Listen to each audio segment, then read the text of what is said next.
Assalamualaikum warahmatullahi wabarakatuh. Baik, sebelum kita memulai pembelajaran hari ini, kita awali dengan membaca doa terlebih dahulu agar ilmu yang kita pelajari hari ini bisa bermanfaat bagi kita. Baik, sebelum kita lanjutkan ke materi, saya akan mengabsen kehadiran kalian semua. Baik, Siti Aminah ada. Oh, baik. Aisyah Salma. Oh, baik. Fatimah. Oh, sakit. Oh, baik. Zahratun Nisa. Baik. Kaila Humairah. Muhammad Amiruddin. Sakit juga. Bahrul Ulu. Nur Zakaria, Muhammad Faisal, Abdul Majid. Oh, sakit juga. Oh, baik. Baik. Hari ini kita akan membahas tentang puasa sunnah dan hukumnya. Siapa di sini yang pernah melaksanakan puasa sunnah? Ayo, siapa yang di sini pernah melakukan puasa sunnah? Menurut kalian, puasa sunnah itu apa sih? Gimana? Nah, baik. Menurut kalian puasa sunnah itu gimana? Puasa yang baik, boleh seperti itu. Tapi sebelumnya, puasa sunnah itu bentuk puasa yang dianjurkan dalam agama Islam, tetapi tidak diwajibkan. Baik.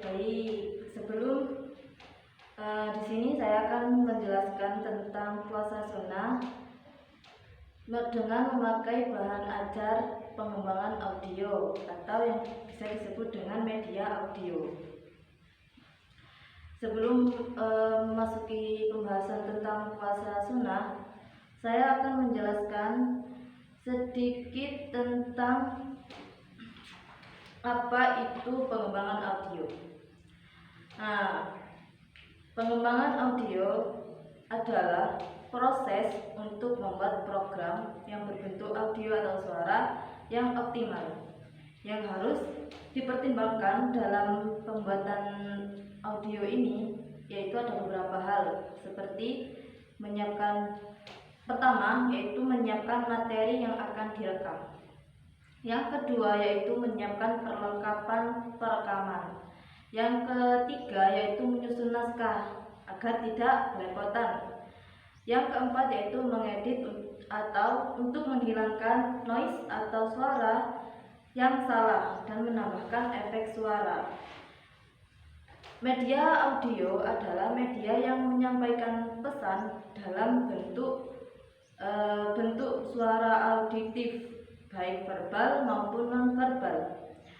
Media audio dapat digunakan untuk pembelajaran dan dapat membuat siswa lebih aktif dalam kegiatan belajar mengajar.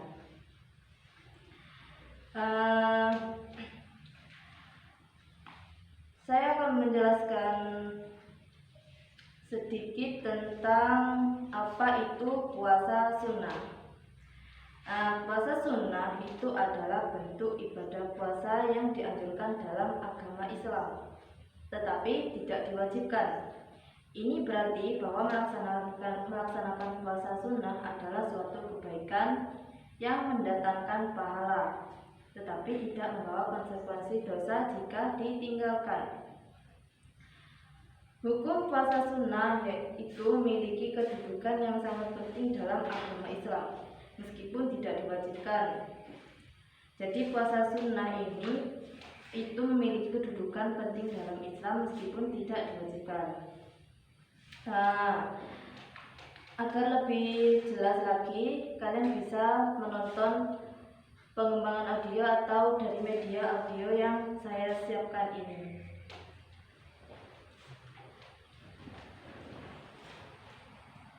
Assalamualaikum warahmatullahi wabarakatuh. Sebelum memasuki pembahasan inti yaitu tata cara dan hukum berbagai puasa sunnah, saya akan menjelaskan sedikit tentang pengertian puasa sunnah.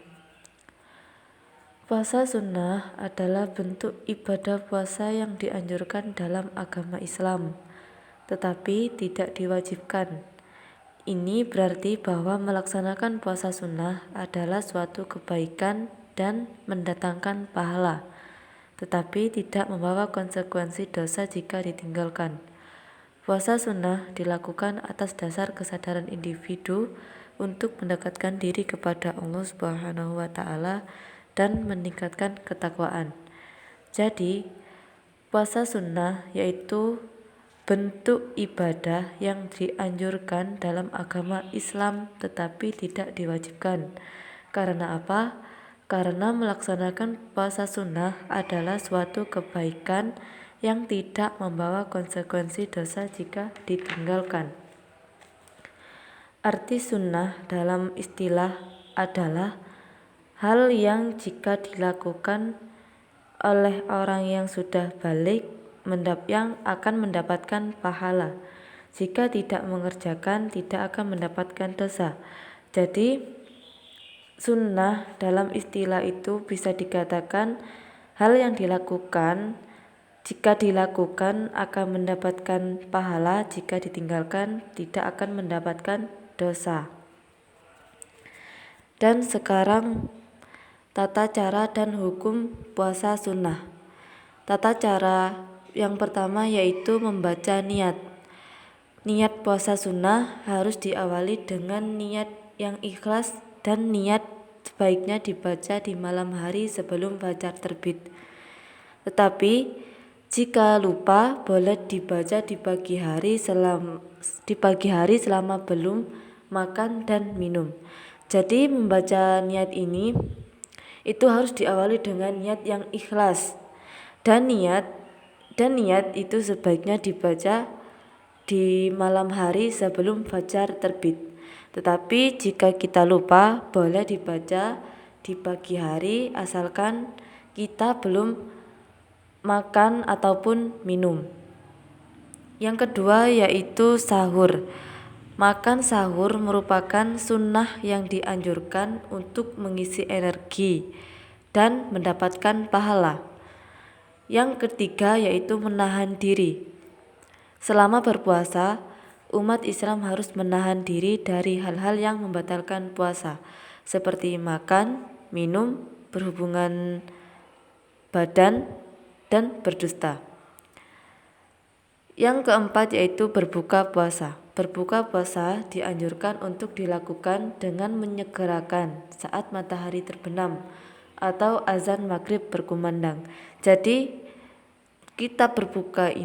jika berbuka puasa itu harus dilakukan dengan menyegerakan, harus segera dilakukan saat matahari terbenam atau azan maghrib berkumandang. Yang selanjutnya yaitu puasa sunnah merupakan amalan non wajib yang paling disenangi oleh Allah. Beberapa jenis puasa sunnah diantaranya 1. Puasa Daud, yaitu puasa yang dengan pola sehari berpuasa dan sehari tidak, atau bisa dikatakan dengan selang-seling.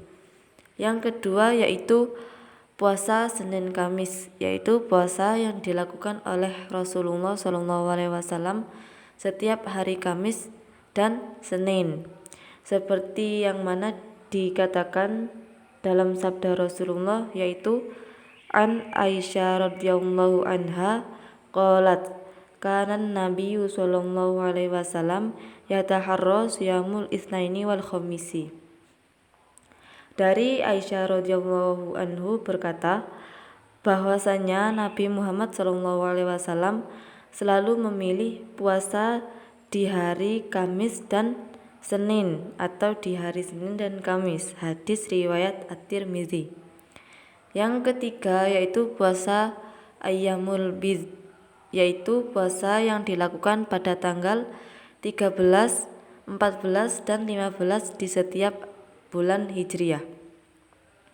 Yang keempat yaitu puasa Arafah, yaitu puasa yang dilakukan pada tanggal 9 Dzulhijjah, yaitu saat orang yang melaksanakan ibadah haji sedang wukuf di padang Arafah. Orang yang sedang melaksanakan ibadah haji tidak disunahkan untuk melaksanakan puasa Arafah ini. Keutamaan puasa Arafah yaitu dapat menghapus dosa selama 2 tahun, yaitu 1 tahun yang lalu dan 1 tahun yang akan datang. Yang kelima yaitu puasa Asyura, yaitu puasa yang dilakukan pada bulan Asyura. Ada tingkatan sendiri pada puasa Asyura, yaitu 3 hari pada tanggal 9, 10, dan 11 Muharram, 2 hari pada tanggal 9 dan 10 Muharram, dan 1 hari pada tanggal 10 di bulan Muharram.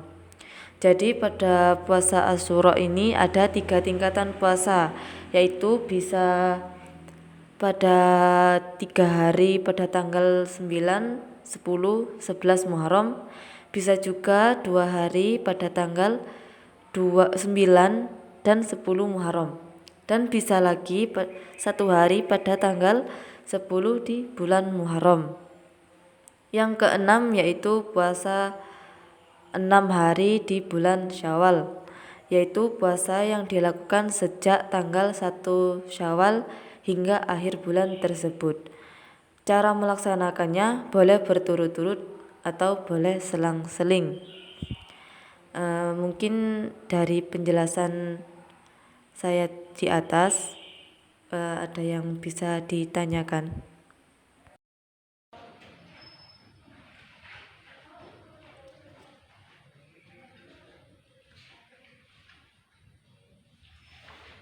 Nah, apa kalian bisa paham dengan media audio yang saya tampilkan tadi? Nah, baik.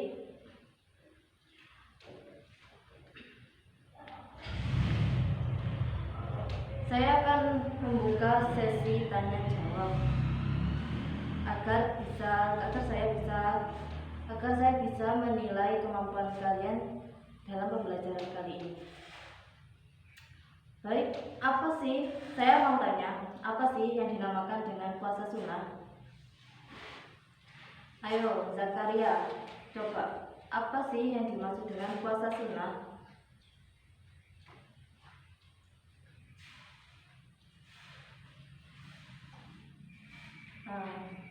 Ya bagus, mungkin seperti itu.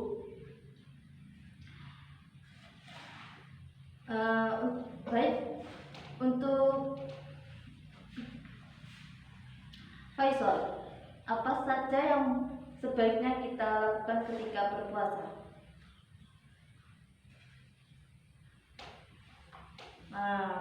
Ya, bagus.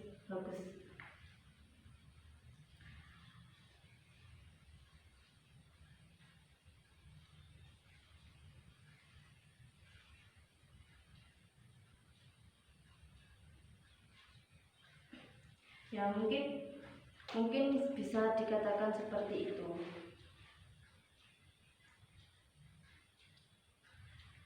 Baik, mungkin cukup ini yang bisa saya sampaikan. Jika ada salah kata, saya mohon maaf yang sebesar-besarnya. Mari kita tutup dengan doa. Semoga ilmu yang kita dapatkan hari ini bisa bermanfaat dan menguatkan iman kita. Ayo, ketua kelasnya bisa memimpin doa.